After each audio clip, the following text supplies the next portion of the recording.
পল্লী উন্নয়ন দপ্তরের চিফ ইঞ্জিনিয়ার বৈকুণ্ঠনাথ। সরকারি চাকরির সুবাদে অবৈধ অর্থের পাহাড় গড়েছেন তিনি, আর সেই টাকা রেখেছিলেন নিজের বাড়িতেই।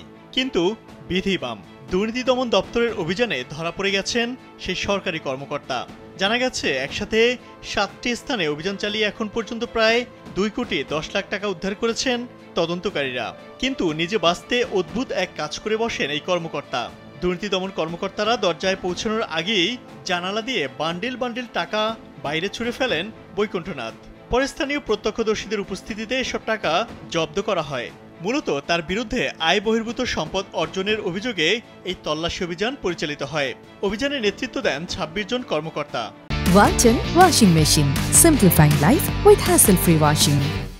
যাদের মধ্যে ছিলেন 8 জন ডিএসপি, 5 জন ইন্সপেক্টর ও 6 জন এএসআই।